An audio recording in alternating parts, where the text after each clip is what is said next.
Hello बच्चों, let's read this question. The question says isoelectronic structures among the following structures are. इस question में बोला गया है कि इनमें से किसका आइसोइलेक्ट्रॉनिक स्ट्रक्चर्स है, किन पेयर का, किस मॉलिक्यूल्स का. ठीक है, तो यहाँ पे हमारा की कंसेप्ट क्या हो जाएगा, isoelectronic structure. So first right the key concept of this question is isoelectronic structure. Key concept of this question is isoelectronic structure. Isoelectronic structure. ठीक है, तो वन बाय वन हम देख लेते हैं कि number of electrons. Isoelectronic structure क्या होता है, having the same number of electron. ठीक है, तो सबसे पहले यहाँ पे हम देख लेते हैं what is isoelectronic structures. Isoelectronic structures are those having the same number of electron. Same number of electron. ठीक है, तो फर्स्ट क्या है हमारा CH3 पॉजिटिव. तो इसमें अगर हम नंबर ऑफ इलेक्ट्रॉन्स देखें तो कार्बन 4 प्लस हाइड्रोजन 1, तो कितना है 3 है हाइड्रोजन, तो इसको हम 3 इंटू 1 कर देंगे. प्लस पॉजिटिव चार्ज है तो हम इसे 1 माइनस कर देंगे, तो यहाँ पे हमारा क्या आ जाएगा 6. नेक्स्ट क्या है H3O पॉजिटिव. तो यहाँ पे अगर हम नंबर ऑफ इलेक्ट्रॉन्स कैलकुलेट करें तो ऑक्सीजन का आ जाएगा हमारा 6 plus 3 into 1 hydrogen positive charge है, तो यहाँ हम -1 करेंगे, तो ये हो जाएगा हमारा 8. नेक्स्ट है NH3. NH3 में नाइट्रोजन का 5 प्लस हाइड्रोजन 3, तो ये हो गया हमारा 8. Number of electrons 8 electrons. H3O positive में 8 इलेक्ट्रॉन, CH3 पॉजिटिव में 6 इलेक्ट्रॉन. देन लास्ट है हमारा CH3 नेगेटिव. तो यहाँ पे नंबर ऑफ इलेक्ट्रॉन्स देखें तो कार्बन का 4 plus hydrogen 3 into 1 minus charge है, तो यहाँ पे हम +1 कर देंगे, तो ये हो जाएगा हमारा 8 इलेक्ट्रॉन. ठीक है, तो यहाँ हमने देखा कि सेकेंड फर्स्ट में 6 इलेक्ट्रॉन है और रिमेनिंग में टोटल 8 इलेक्ट्रॉन्स है.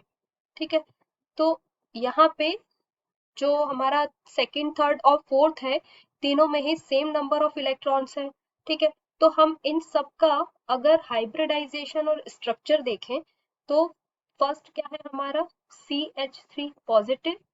CH3 पॉजिटिव, तो हाइब्रिडाइजेशन कैलकुलेट करने के लिए हमारा फॉर्मूला क्या होता है, Z is equal to half.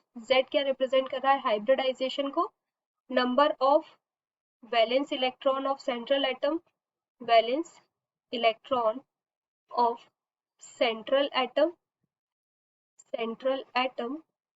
Plus monovalent atom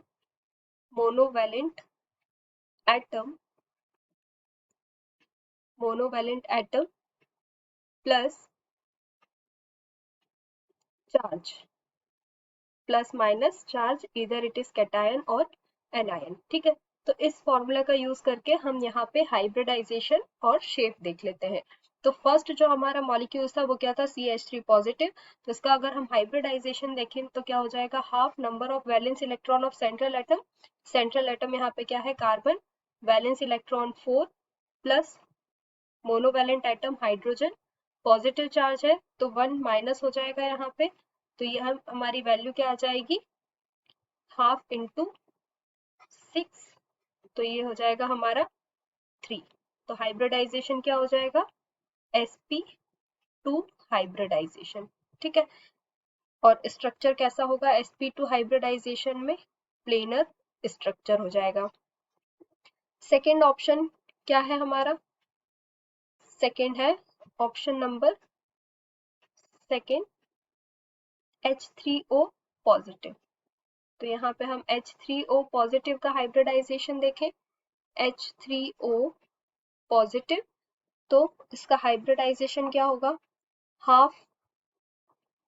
half number of valence electron of central atom यहाँ पे क्या हो जाएगा ऑक्सीजन, तो वैलेंस इलेक्ट्रॉन कितने होंगे 6 plus hydrogen monovalent atom +3, positive charge है तो यहाँ पे हम -1 कर देंगे, तो यहाँ पे ये क्या हो जाएगा हमारा, हाफ इंटू 8, तो ये हो जाएगा हमारा 4।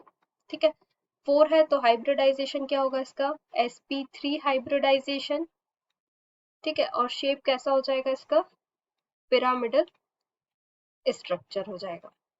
ठीक है, नेक्स्ट क्या है, NH3, NH3 इसका हाइब्रिडाइजेशन देखें तो half number of valence electron, central atom क्या है, नाइट्रोजन, तो वैलेंस इलेक्ट्रॉन नाइट्रोजन में कितने होंगे, 5, प्लस मोनोवैलेंट एटम हाइड्रोजन, तो ये हमारा वैल्यू कैलकुलेट करेंगे तो क्या आ जाएगी, इक्वल्स टू 4। ठीक है, 4 है तो हाइब्रिडाइजेशन क्या हो जाएगा, sp3 hybridization. Similarly structure is pyramidal structure, इसका स्ट्रक्चर भी कैसा हो जाएगा, पिरामिडल स्ट्रक्चर। लास्ट है हमारा CH3 नेगेटिव, तो यहाँ पे इसका हाइब्रिडाइजेशन देखेंगे तो ये हो जाएगा half number of valence electron, central atom क्या है, carbon, valence electron 4 plus 3, minus charge है तो यहाँ पे आ जाएगा हमारा +1, तो इसको हम कैलकुलेट करेंगे तो वैल्यू क्या आ जाएगी हमारी, हाफ 8, और इसको कैलकुलेट किया तो ये आ गई 4, तो हाइब्रिडाइजेशन क्या हो जाएगा हमारा, sp3 hybridization, and the structure is pyramidal structure, structure is pyramidal। ठीक है, तो इस क्वेश्चन में हमसे क्या बोला गया था, iso electronic structure among the following structure, तो इनमें से हमें बताना है कि किसका आइसो इलेक्ट्रॉनिक स्ट्रक्चर है। ठीक है, तो ये हो गया हमारा फर्स्ट ऑप्शन, ये हो गया second option, this one is third, and this one is fourth. ठीक, तो आइसो इलेक्ट्रॉनिक स्ट्रक्चर किसका देख रहे हैं हम, सेकेंड, थर्ड और फोर्थ का, तीनों में ही sp3 हाइब्रिडाइजेशन है, पिरामिडल स्ट्रक्चर है।